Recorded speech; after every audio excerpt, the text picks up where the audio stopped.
Good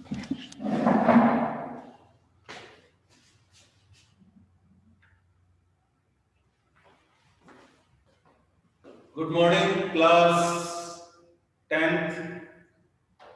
As again we are discussing, this is the third revision of this chapter, and I hope you all memorize the points. So, first of all, I will give the summary of two topics: federalism and few key features of federalism.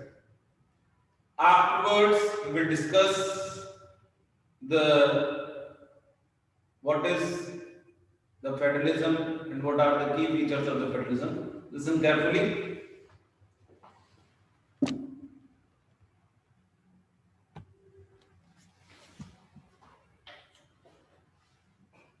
Federalism, the word feder means dividation and subdivision of the power among the organs and the levels of the government. Simple definition: two and more level of the government is described through federalism.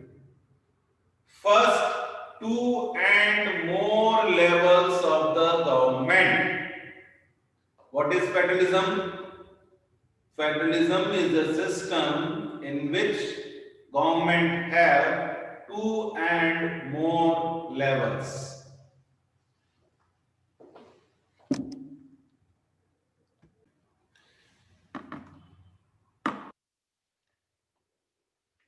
There are two or more tiers of the government. First, two or more tiers of the government, level of the government, and they govern the same citizen. For example, central level, Lok Sabha, Rajya Sabha, they govern the citizen of the country.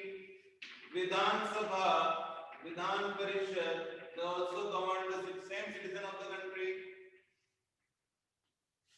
Gram Sabha, Gram Panchayat, or municipal corporation, they govern the same citizen of the country, but with the separate administration, jurisdiction, and the separate body of governing.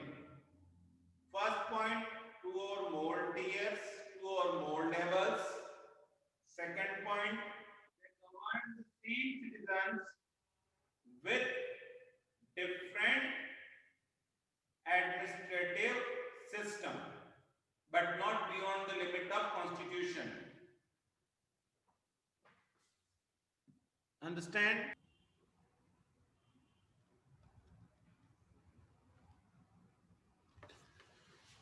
Each level have the separate jurisdiction and it cannot be interrupted. Each level have the separate jurisdiction, it cannot be interrupted. For example, district court, high court, supreme court.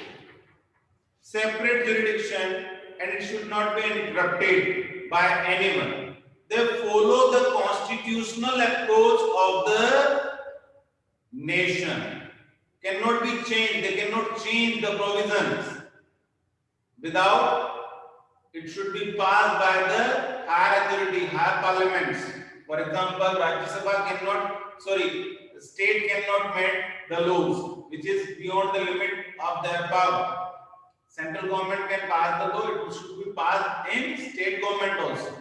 So, separate jurisdiction and they cannot change, they can't change the laws within or according to their own wish.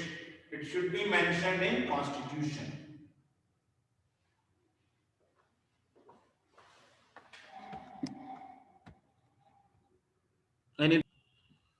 Now, Supreme Court has the power to interrupt in any level for public welfare. not for their own sake, for public welfare. For example, midday meal scheme that was introduced in Tamil Nadu, Kerala. Afterwards, it was introduced in everywhere. Court interrupt. Court has the power to interrupt, but for the public welfare.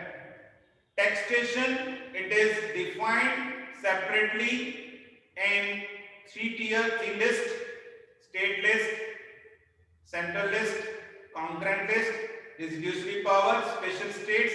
So it is described over there to taking the revenue. Separate revenue system is there. So these are the 6 point and 7. Dual objective: unite the government. Unitary is required in the government. And the second thing, that it gives the chance of integrity. We divide the power, but we can't divide the people.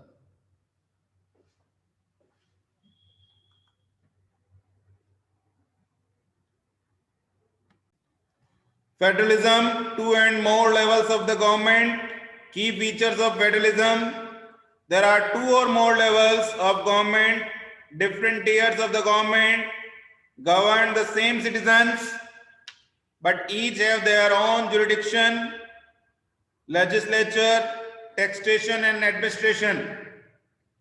The jurisdiction of the representative levels have specified in constitution. Fundamental of the provision of the constitution cannot be changed by any level. This is most important thing. Supreme Court have the power to interrupt. State High Court also interrupt, but the issue is related to public, as we discussed. Source of the revenue of each level of the government clearly specified. Federal system have dual objective: safeguard and the promotion of unity of the country, while at the same time accommodate regional diversity.